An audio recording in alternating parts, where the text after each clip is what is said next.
Hello दोस्तों, मेरा नाम है युवराज कुमार और मैं आप सभी का स्वागत करता हूँ शेयर्स ऑफ हिस्ट्री में। वीडियो को देखने के बाद कोई भी क्वेरी या क्वेश्चन तो आप मुझे yuvraj4326@gmail.com पर संपर्क कर सकते हैं या तो फिर आप वीडियो के नीचे कमेंट कर सकते हैं। मैं आपको ज़रूर से ज़रूर रिप्लाई करूँगा।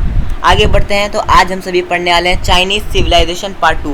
पार्ट 1 का डिस्क्रिप्शन लिंक में आप लिंक पर क्लिक करके आप पार्ट 1 को आराम से देख सकते हैं। तो हम देख रहे हैं चाइनीज़ सिविलाइजेशन पार्ट 2 और इस वीडियो में मैं फोकस करूंगा उनकी इकोनॉमिक लाइफ पर, उनके आर्ट एंड आर्किटेक्चर के बारे में। आप जानते हैं ग्रेट वॉल ऑफ चाइना से बड़ी चीज़ बना दी और ग्रेट वॉल ऑफ चाइना बहुत इंपॉर्टेंट टॉपिक है तो उसको अलग से कवर करेंगे इस वीडियो में। उसके बाद डिक्लाइन ऑफ एम्पायर।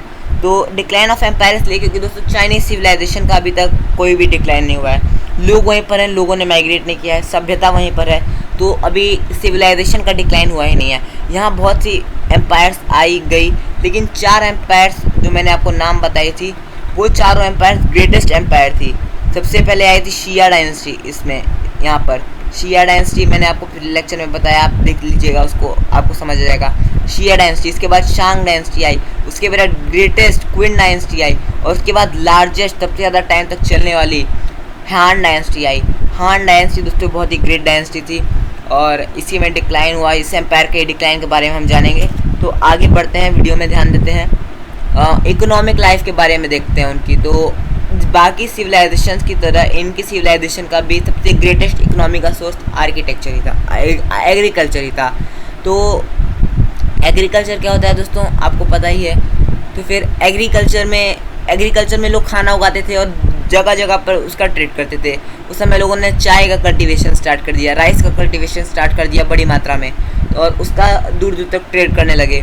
तो फिर लोगों को भी उसकी ज़रूरत पड़ने लगी तो लोग उसे ज़्यादा मात्रा में लेने लगे। और ये चाय और टी, इन दोनों के कल्टीवेशन के साथ साथ अलग अलग क्रॉप्स जैसे कि वीट, बार्ले, सोयाबीन और हर्बल मेडिसिन को भी उगाते थे। और जब आयरन का इन्वेंशन हो गया, आयरन की डिस्कवरी हो गई, तो फिर उसको इन्होंने एग्रीकल्चर में यूज़ किया, मतलब उसके टूल्स बनाकर एग्रीकल्चर में यूज़ किए। साथ ही साथ लोगों को पानी का मतलब बहुत जल्दी पता चल गया, मतलब उन्हें पता चल गया कि पानी बहुत ही ज़्यादा इंपॉर्टेंट है हमारे लाइफ के लिए। जीवन ही तो जल है तो जीवन है, ये बात उन्हें साफ पता चल गई। इसलिए उन्होंने बहुत सी dikes, water construction, irrigation, canals, dams, बहुत सी चीज़ें बनाना उसी टाइम पर स्टार्ट कर दिया। और पिछले लेक्चर में तो मैंने आपको बताया शिया डायनेस्टी के फर्स्ट रूलर के बारे में कि उनके माइथोलॉजी के हिसाब से शिया डायनेस्टी के फर्स्ट रूलर ने किस तरह उनकी जान बचाई थी येलो रिवर में जब बाढ़ आ गई थी। तो आगे बात करते हैं सेरीकल्चर की। तो सेरीकल्चर क्या है दोस्तों, तो जब सिल्क ट्रेड होता है, सिल्क जो इन लोगों ने सिल्क बनाई थी और उस समय के लोगों को जिनके पास चाइनीज़ सिल्क होती थी उन्हें बहुत ही ज़्यादा अमीर माना जाता था। और रोमन एम्पायर में तो चाइनीज़ सिल्क को गोल्ड के समान माना गया है दोस्तों। तो फिर यहाँ जो सिल्क का ये ट्रेड करते थे, यहाँ से इकोनॉमी, जब सोचे सोने के समान सिल्क होगा तो जब इसकी ट्रेड होगी तो फिर लोगों को कितना इससे इकोनॉमी में फ़ायदा होगा, कितना पैसा मिलेगा। तो सिल्क ट्रेड इनके लिए बहुत इंपॉर्टेंट था। सेरीकल्चर इसको नाम दिया गया। और सिल्क रोड्स भी अलग अलग तरह के नाम दे दिए गए चाइनीज़ ट्रेड के टाइम पर। और अब हम बात करते हैं तो ये इनका जो सिविलाइजेशन था, तो जब उस समय ये सिल्क का जो इन्वेंशन था दोस्तों शांग डायनेस्टी में आया और शांग डायनेस्टी के लिए बहुत ही ज़्यादा एडवांस कल्चर था ये। High level silk weaving embroidery, मतलब आप जैसे एम्ब्रॉयडरी देख सकते हैं, कितनी ओल्ड सिल्क की एम्ब्रॉयडरी मैं आपको दिखा रहा हूँ चाइनीज़ सिविलाइजेशन की, और कितनी खूबसूरत कारीगरी इस पर की गई है। चाइनीज़ सिल्क बहुत ही ज़्यादा महंगी आते थे उस टाइम पर, और जिनके पास, मैंने आपको बताया, हाई क्लास पीपल माना जाता था, बहुत ही अमीर लोग माने जाते थे जिनके पास चाइनीज़ सिल्क होती थी। देश विदेश में इसका ट्रेड करते थे ये लोग। और ट्रेड के बारे में जानते हैं तो Chinese relations with Egypt, Mesopotamia, Iran and India पर गुड, यानी कि बहुत ही अच्छे रिलेशंस थे चाइना के इंडिया के साथ, मेसोपोटामिया के साथ, इजिप्ट के साथ और ईरान के साथ। यहाँ पर ये बहुत ही ज़्यादा मात्रा में सिल्क, पेपर और टी, इन तीनों चीज़ों का बहुत ही ज़्यादा मात्रा में ट्रेड करते थे। और चाइना वेयर, यानी बाकी चीज़ें जो चाइना में बनी थी उन सब का भी बहुत ही ज़्यादा ट्रेड होता था। उसके बाद चाइनीज़ सिविलाइजेशन में तो इन्होंने बहुत ही ज़्यादा ग्रेट कंपास और सिस्मोग्राफ और मूवेबल टाइप प्रिंटिंग जैसे बड़े बड़े आविष्कार कर दिए लोगों ने। तो फिर उसके ट्रेड के लिए भी जब लोगों को पता चला तो फिर उसका भी ट्रेड होने लगा। और सेंट्रल एशियन कंट्रीज़ के लिए तो मैंने आपको बताया कि हाई क्लास पीपल का सिल्क का सिंबल बन चुका था। और इंडिया के साथ अगर आप रिलेशंस पर ध्यान दें तो चाइना की रिलेशन इंडिया के साथ हमेशा से अच्छी थी। मतलब आप कभी भी देखेंगे तो आपको दिखेगा कि कभी चाइना का इंडिया पे कोई इन्वेजन नहीं हुआ है, और इंडिया का चाइना पे ओल्ड सिविलाइजेशन के टाइम पर और मेडिवियल सिविलाइजेशन के टाइम पर कोई इन्वेजन नहीं हुआ है। नेपाल के आगे इंडिया अभी बढ़ा नहीं है कभी अपने एक्सपेंशन में, तो ये साफ जाहिर करता है कि भारत के रिलेशंस चाइना के साथ अच्छे थे। आगे बढ़ते हैं तो आर्ट एंड आर्किटेक्चर के बारे में बात करते हैं। तो इनकी जो स्क्रिप्ट लिखी जाती थी वो ऊपर से बीच में लिखी जाती थी, फ्रॉम टॉप टू बॉटम, और ये दुनिया की सबसे ज़्यादा अल्फ़ाबेट्स वाली लैंग्वेज है इनकी, उस टाइम से चली आ रही है। और ये पहले इनके जो ब्रश बने होते हैं, ये ब्रश से लिखते हैं तो ऊँट के बाल से बने होते हैं, कैमल के हेयर से बने होते हैं इनके ब्रश, और ये पहले सिल्क के क्लोथ पे लिखते थे। उस समय इन्होंने सिल्क का इन्वेंशन किया था, तो ये लोग सिल्क के क्लोथ पे लिखते थे, लेकिन बाद में पेपर का इन्वेंशन कर लिया और पेपर पे लिखना इन्होंने स्टार्ट कर दिया। और आगे बात करते हैं तो इन्होंने जब पेपर का इन्वेंशन किया तो फिर बैम्बू और बार्क जैसे ट्रीज़ को इन्होंने पेपर के इन्वेंशन के लिए यूज़ किया, ट्रीज़ को यूज़ किया गया पेपर का इन्वेंशन के लिए। और आर्किटेक्चर के बारे में बात करें तो सबसे बड़ा एग्जाम्पल आर्किटेक्चर का, खासकर चाइनीज़ आर्किटेक्चर का, ग्रेट वॉल ऑफ चाइना है। कितना बड़ा, 21,196 किलोमीटर का है दोस्तों, सोच लीजिए। इसकी एक दीवार है 6,400 किलोमीटर की। एकदम स्पेशलाइज्ड आर्किटेक्ट्स से जिन्होंने बनाया। पैगोडास भी एक एग्जांपल है, और टेराकोटा वॉरियर्स भी एक एग्जांपल है इनके आर्किटेक्चर का। तो पहले ग्रेट वॉल ऑफ चाइना के बारे में बात कर लेते हैं।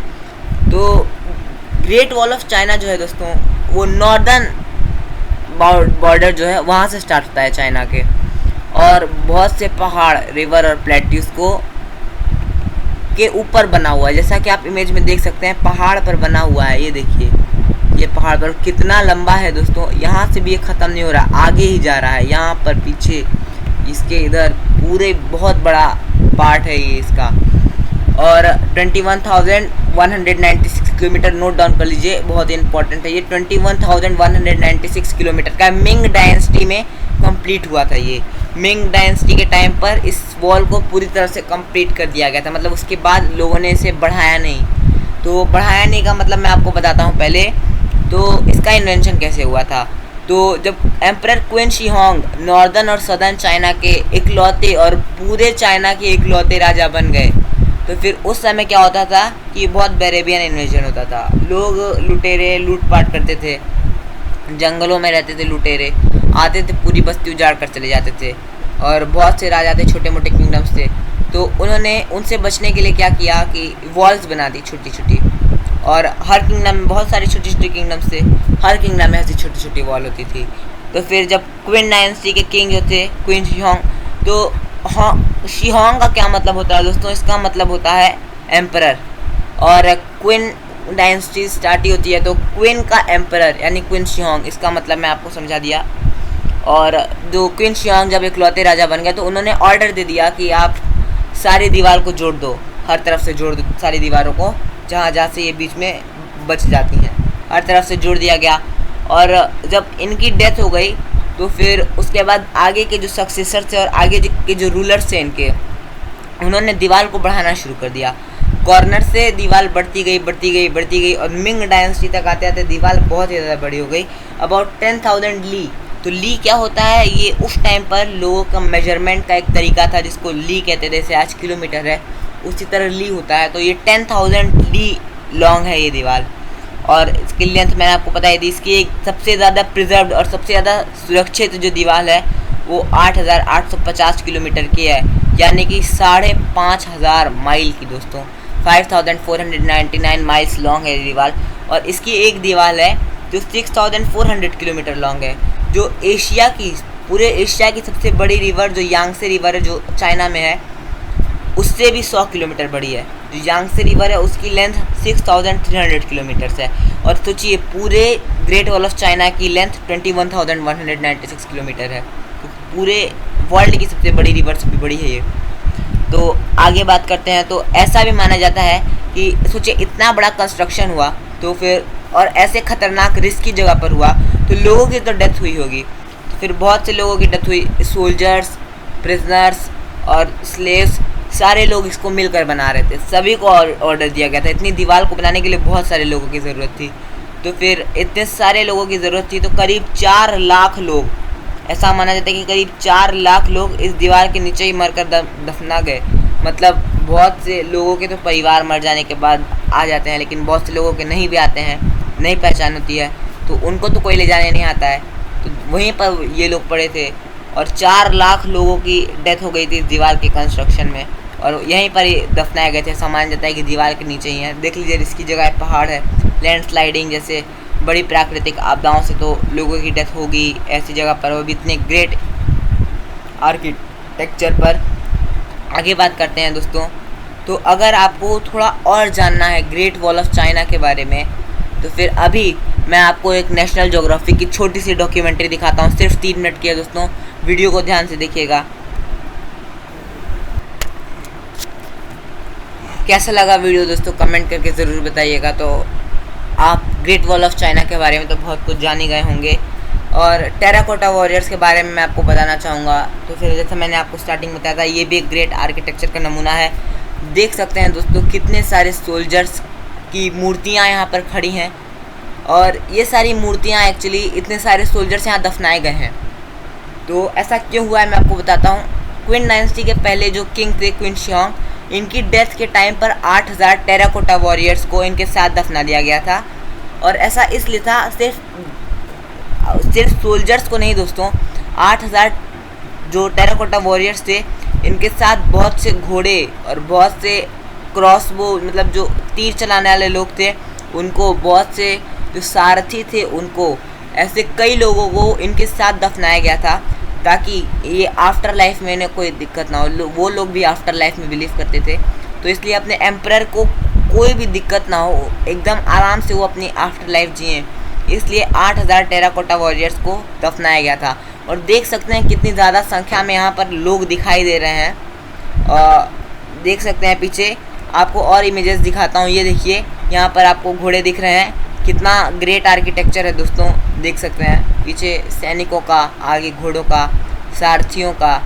ये देखिए, ये जो आप देख रहे हैं, ये क्वीन शियोंग का कब्र है। ये जहाँ दफनाए गए हैं क्वीन शियोंग, ये वो जगह है। आगे बात करते हैं हैन डायनेस्टी के डिक्लाइन की। उससे पहले हम बात कर लेंगे दोस्तों इनके कुछ और कारनामों की, मतलब साइंस एंड टेक्नोलॉजी में ये कैसे थे, खासकर पोइट्री के बारे में भी जान लेते हैं। तो न्यू स्टोन एज के टाइम पर करीब 10,000 साल पहले यहाँ पर बहुत ही ज़्यादा पोइट्री जो होती थी, पोइट्री लोग करना स्टार्ट कर दिए थे न्यू स्टोन एज के टाइम पर। तो उतने ज़्यादा एडवांस नहीं थे लोग पोइट्री में एक्चुअली, पोइट्री नहीं पोइट्री, हाँ, तो इतने ज़्यादा एडवांस नहीं थे। पर यहाँ पर लोगों ने क्या किया, वो हार्ड और बेकिंग क्ले से, मतलब लोग सिर्फ मिट्टी को पहले सींच करके उससे पॉट्स बनाते थे। यहाँ लोगों ने मजबूत करने के लिए उसे बेक करना स्टार्ट कर दिया, आग में बेक करना स्टार्ट कर दिया, जिससे पत्थर और मजबूत हो गया। और इन्होंने उसको कलर करना स्टार्ट कर दिया पॉट्स को। और खास कर सबसे ज़्यादा यूज़ करने वाला कलर जो था इनका ब्लू था, ब्लू कलर सबसे ज़्यादा यूज़ करते थे ये लोग। और साइंस एंड टेक्नोलॉजी के बारे में बात करें तो मेटलर्जी के बारे में बात करेंगे तो ये कॉपर की चीज़ें बनाते थे। और आप देखेंगे तो फिर एक ब्रॉन्ज वेसल मिला है जो करीब 3000 साल पुराना है, और ये चाइनीज सिविलाइजेशन में ही मिला है। और ब्रॉन्ज एज के टाइम पर ये लोग कंपास का इन्वेंशन में, जैसा मैंने आपको बताया, कंपास का इन्वेंशन ये लोगों ने किया था। तो कंपास के इन्वेंशन के बाद ही इन्होंने एक ब्रॉन्ज कंपास बहुत बड़ा बनाया था एज अ साइन, और बहुत ही बड़ा ब्रॉन्ज कंपास जो था ये, इसका एक आर्किटेक्चर बनाया था। एस्ट्रोनॉमी के बारे में इनके बात करते हैं तो एस्ट्रोनॉमिकल फेनोमेना में सनस्पॉट्स, कॉमेट्स और चंद्रग्रहण, सूर्यग्रहण, इन सब ये कब होने वाले हैं, इस सारी चीज़ों का इन्होंने ज्ञान प्राप्त कर लिया था, सारी चीज़ों के बारे में इन्होंने जान लिया था। और सिस्मोग्राफ का इन्वेंशन कर लिया था ये नापने के लिए। सोचिए, सिस्मोग्राफ उस टाइम पर सबसे बड़ी इन्वेंशन थी दोस्तों। इतनी एडवांस टेक्नोलॉजी से सिस्मोग्राफ का इन्वेंशन किया उन्होंने, ग्रेटेस्ट इन्वेंशन मान सकते हैं एंशिएंट टाइम की उसको। सिस्मोग्राफ का इन्वेंशन अर्थक्वेक की इंटेंसिटी नापने के लिए किया जाता है, यूज़ किया जाता है उसे। और अब हम बात कर लेते हैं हैन डायनेस्टी के डिक्लाइन की। तो 202 BC से 202 BC से 220 AD तक, सोचिए कितना बड़ा टाइम था। ईसा मसीह से करीब 200 साल पहले से लेकर ईसा मसीह करीब 200 साल बाद। तो जैसा मैंने आपको बताया, एम्परर वू के ग्रेट रूल के बाद तकरीबन 54 साल तक एम्परर वू ने रूल किया था, और उनके ग्रेट रूल के बाद यहाँ पर जो था उतने पावरफुल लोग नहीं थे, तो डिक्लाइन होना स्टार्ट हो गया। जो अमीर लोग थे उन्होंने गरीब लोगों का ज़मीन या तो पैसे देकर ख़रीद लिया या तो उनसे हड़प लिया। और होता क्या था ना कि उस समय इनकम टैक्स का तो कोई रूल चलता नहीं था, राजा का जिससे जितना मन होता था उतना पैसा लेता था। तो जो अमीर लोग थे और पसंदीदा लोग थे उनसे राजा कम पैसा लेता था, जो गरीब लोग थे और जो नापसंद लोग थे उनसे ज़्यादा टैक्स लिया जाता था। तो फिर जब गरीब लोग हैं उनके पास ज़मीन भी नहीं है, अब उसी पे वो खेती करते हैं, उसी से उनका जीवन चलता है। अब उनके पास ज़मीन भी नहीं है, अमीर लोगों ने तो ले लिया, रिच नोबल से उनकी ज़मीन उनकी ले ली, या तो पैसे देकर या तो हड़प ली गई। तो फिर अब उनके पास तो कुछ है नहीं, तो वो देंगे क्या अब? तो राजा के पास गरीब लोगों से तो कुछ आया नहीं, अमीर लोगों को कम ही टैक्स देना पड़ता है, तो उससे टैक्स कलेक्शन में बहुत ही बड़ा डाउनफॉल आ गया, बहुत रिड्यूस हो गया, और इकोनॉमी इससे बहुत ही ज़्यादा गिर गई। जब टैक्स ही नहीं भरेंगे लोग तो फिर पैसे कहाँ से आएंगे सरकार के पास?